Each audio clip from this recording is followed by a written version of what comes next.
This is just a review of what I've done so far. I took out that little divider thing that was actually a kind of a brace to hold it.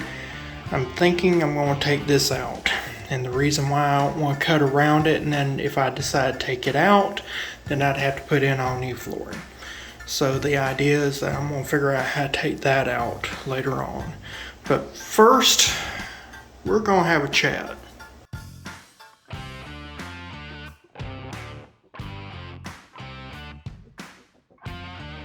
So I got home probably a little after midnight last night.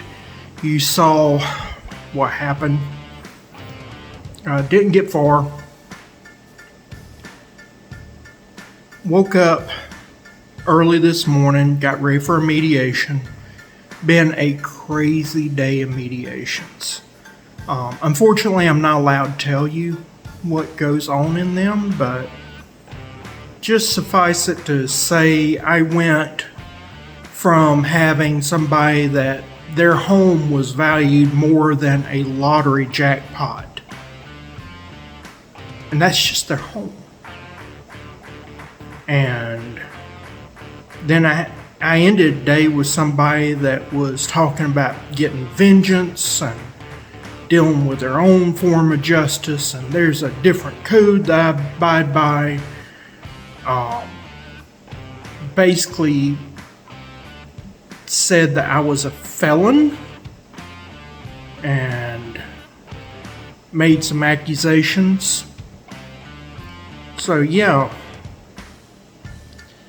I've worked my way up today from what I woke up to getting up to the level of having a dull pain and being very cracky and creaky. That's where I worked up to.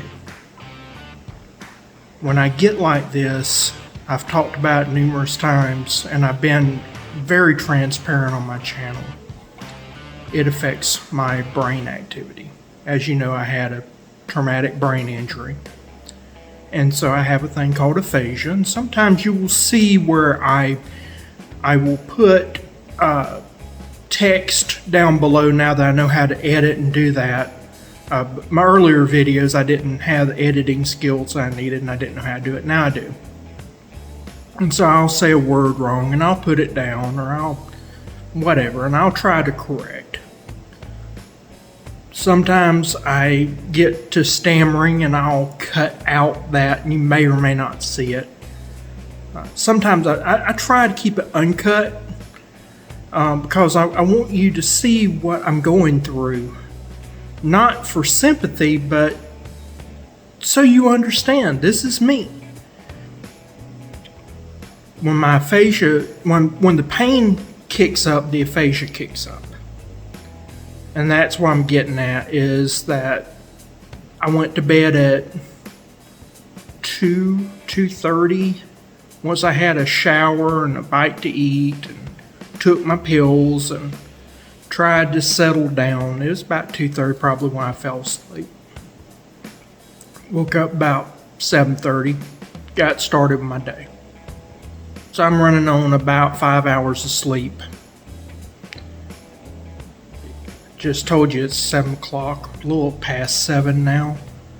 And I had that one sandwich is all I've had to eat all day. Been going 90 to nothing all day. With the aphasia, I double back a lot. So I'll forget where I went, why I'm where I'm at, what's going on. I get confused. So like today, got my sandwich. Should have been piping hot. I don't think it being a few degrees hotter would have made a big improvement in it. It's that bad, folks. But I had it. Went to open door. I left the keys at the other house. So I had to go back to my old house to get the keys to come into a new house. It's been like that all day long. Which means when I'm trying to make cuts and when I'm trying to measure, it's going to be like that all night long. Because I'll work until probably about midnight. I don't have any mediations tomorrow, thankfully. And so I'll get up in the morning about 7, 8 o'clock. I might get me some breakfast. I think it's going to be one of those kind of days. It's going to be a breakfast kind of day. Probably get me a coffee. Hopefully I won't have to wait in line at the Whataburger for over an hour like I did last time. And then I'll get started on work. And I'll work probably most of the day and most of the night because I got a crazy day the next day of mediations. But I just kind of wanted you to kind of check in, show you what's going on, what I'm dealing with, and just kind of be real with you. I'm trying to be as real and genuine as I can be with y'all. But you'll see things as we progress.